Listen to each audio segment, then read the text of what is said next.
2024-25 நிதி ஆண்டில் சேலம் மாநகராட்சி பகுதிகளில் 20,696 கடைகள், வர்த்தக நிறுவனங்கள், தொழிற்சாலைகள் உரிய கட்டணம் செலுத்தி வர்த்தக உரிமத்தை பெற்றுள்ளன.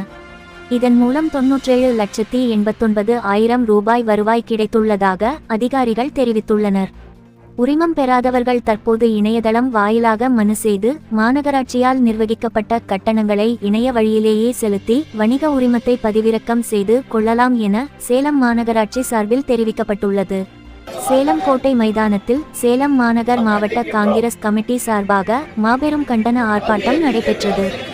அமெரிக்காவில் சட்டவிரோதமாக இருப்பதாக இந்தியர்களின் கைகளில் விலங்கு பூட்டப்பட்டு அமெரிக்க இராணுவ விமானத்தில் இந்தியாவிற்கு திருப்பி அனுப்பிய அமெரிக்க ஜனாதிபதி மற்றும் மத்திய அரசை கண்டித்து கண்டன கோஷங்கள் எழுப்பப்பட்டது.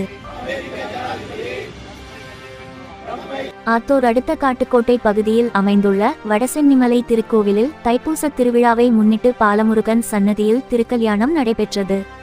இதில் ஏராளமான பக்தர்கள் கலந்து கொண்டு சாமி தரிசனம் செய்தனர். தலைவாசல் ஊராட்சி ஒன்றியத்திற்கு உட்பட்ட தேவியாக்குறிச்சியில் மக்களுடன் முதல்வர் 3ஆம் கட்ட முகாம் இன்று நடைபெற்றது. தொழிலாளர் நலன் மற்றும் திறன்மேம்பாட்டு துறை அமைச்சர் CV கணேசன் பார்வையிட்டார்.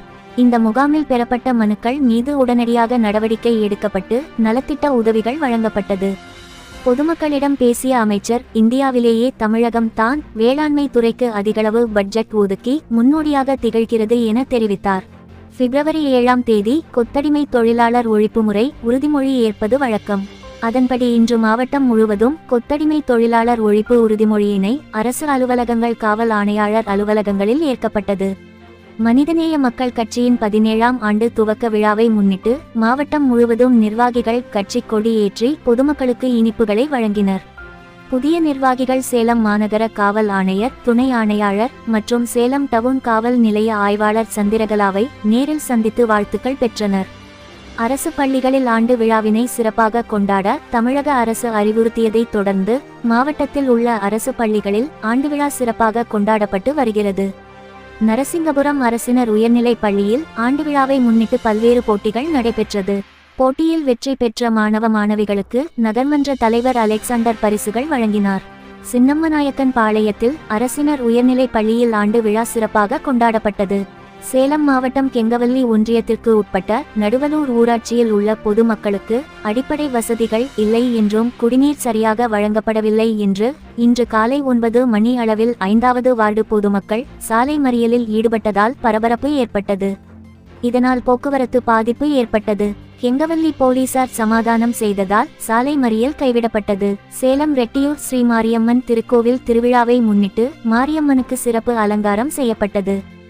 ஏராளமான பக்தர்கள் ஆடு, கோழி போன்றவற்றை பலி கொடுத்து பொங்கல் வைத்தனர். வீரபாண்டி ஒன்றியம் புத்தூர் ஊராட்சி சந்தனகாரன்காடு பகுதியில் அமைந்துள்ள ஊராட்சி ஒன்றிய நடுநிலைப்பள்ளியில் கூடுதல் வகுப்பறை கட்டிடத்தை வீரபாண்டி ஒன்றிய திமுக செயலாளர் வெண்ணிலாசேகர் திறந்து வைத்தார். தொடர்ந்து மக்களின் நீண்டநாள் கோரிக்கையான நியாய விலை கடை கட்டும் பணியை பூமி பூஜை செய்து தொடங்கி வைத்தார். ஆத்தூர் தம்மம்பட்டி அருகே மண்மலை என்ற இடத்தில் மதுபாட்டில்களை வீட்டில் பதுக்கி வைத்து கள்ளத்தனமாக விற்பனை செய்த தம்மம்பட்டி பகுதியைச் சேர்ந்த பரமசிவம், விஜய் ஆகியோரை காவல்துறையினர் கைது செய்தனர்.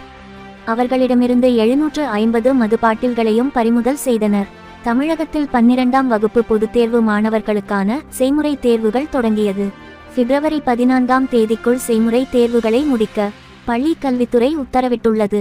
செய்முறை தேர்வை சுமார் 6 லட்சம் மாணவ மாணவிகள் எழுதுகின்றனர். சேலம் கோட்டை அரசு மகளிர் மேல்நிலைப் பள்ளியில் நடைபெற்று வரும் செய்முறை தேர்வில் மாணவிகள் பங்கேற்றனர்.